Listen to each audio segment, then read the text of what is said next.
Bonjour les amis, bienvenue dans cette vidéo de présentation de la composition probable de l'Olympique Lyonnais donc face à Strasbourg. Alors je sais, vraiment hier j'ai eu un timing totalement mauvais avec ma vidéo puisque après que je l'ai publiée, une composition très innovante une nouvelle fois par Laurent Blanc a été publiée par l'équipe. Alors je rappelle quand même que c'est on va dire une composition probable de l'équipe, donc on sait que parfois ils se sont vautrés sur ce plan-là. Et John Textor a pris la parole ainsi que Jean-Michel Aulas en fin d'après-midi. Et donc les sujets que j'ai abordés hier, je suis bien obligé d'y revenir puisque des infos nouvelles se sont faites jour. Donc la composition d'équipe, alors je l'envisageais hier oralement, la défense à 3 pourrait être une solution, puisque de ce que j'ai vraiment retenu de la conférence de presse de Laurent Blanc, c'est qu'il comptait davantage sur les latéraux donc pour animer les couloirs, plutôt que sur les ailiers, lui qui n'est visiblement pas satisfait du rendement de Tété et de Toko Ekambi, tout du moins en tant qu'ailier. Eh bien, il insistait sur l'importance de Tagliafico et de Malo Gusto, et l'équipe donc propose un schéma en 4-5-2 ou 4-1-2, hein, comme vous voulez, avec 3 défenseurs centraux, hein, puisque Lovren nous permet cela, avec Lukeba et Diomande, donc nos latéraux Gusto et Tagliafico. 2 sentinelles, donc Thiago Mendes et Tolisso, donc là sanction claire pour Cacré. Cherki donc qui se retrouve à nouveau titulaire, et en attaque Lacazette et Toko Ekambi, donc qui jouent plutôt comme attaquants.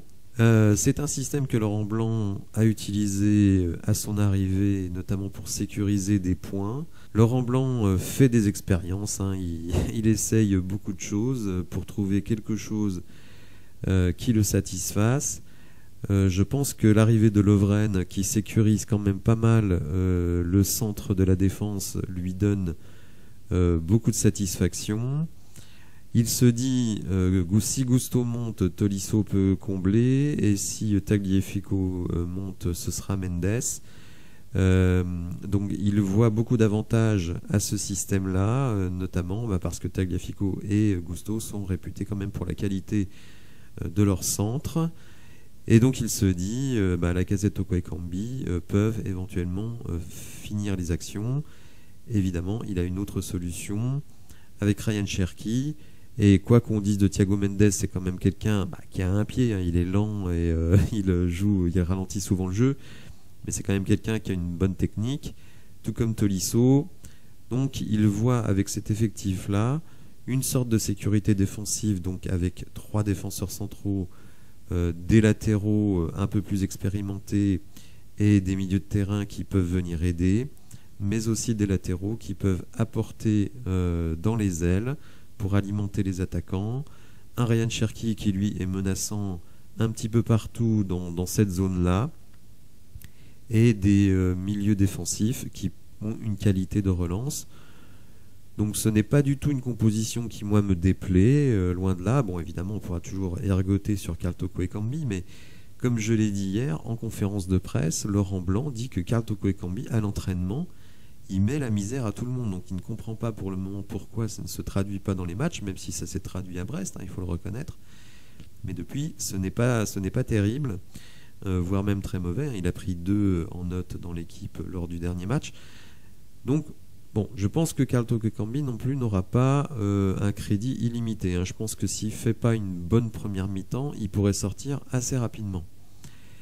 Donc voilà, alors il faut savoir aussi que hier d'autres journaux ont publié une défense à 4, donc pour le moment on est un petit peu dans le flou, mais cette défense à 3 ne me paraît pas folle, parce que vraiment hier quand Laurent Blanc a parlé d'animation des couloirs, il a mentionné Tagliafico et Gusto et pas du tout les ailiers, donc un 3-5-2 ou un 3 4-1-2 ne me paraît pas totalement délirant. Alors, Hier, certains ont trouvé mon idée de mettre Gusto en milieu de terrain plutôt intéressante.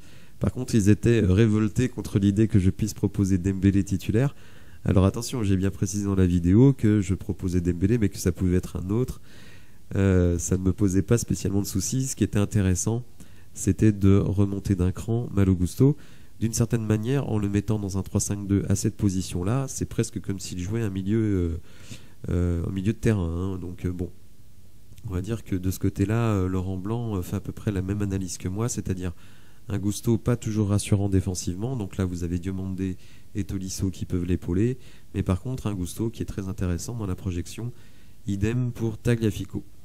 Alors, hier aussi, on a trouvé que j'étais plutôt optimiste dans un océan de pessimisme, puisque hier encore dans l'afterfoot, tout le monde nous voit dans l'incapacité d'accrocher une place européenne, les auditeurs qui sont intervenus également, et vous les suivez sans doute aussi, les autres youtubeurs spécialistes dans l'Olympique Lyonnais ne nous voient absolument pas européens. Alors, moi je dis pas que je nous vois européens, mais je pense que avec un mercato cohérent, on peut en tout cas redevenir une équipe compétitive. Déjà parce qu'on a trouvé une assise défensive, alors il faut voir ça sur la durée, mais une assise défensive, on va dire, intéressante. C'est vrai que pour le moment, l'animation offensive est insuffisante, et donc Laurent Blanc cherche des solutions. Il essaye avec des ailiers, ceux-ci ne donnent pas satisfaction. Le fait aussi de ne pas titulariser Tété, ça pourrait le pousser vers la sortie, et vous allez voir que c'est très important de pousser certains joueurs de la sortie, parce que le propriétaire, donc John Textor, et Jean-Michel Aulas, le président, ont pris des engagements. Alors, les promesses n'engagent que ceux qui y croient, mais bon, en tout cas, ils avaient l'air relativement sincères sur ce sujet.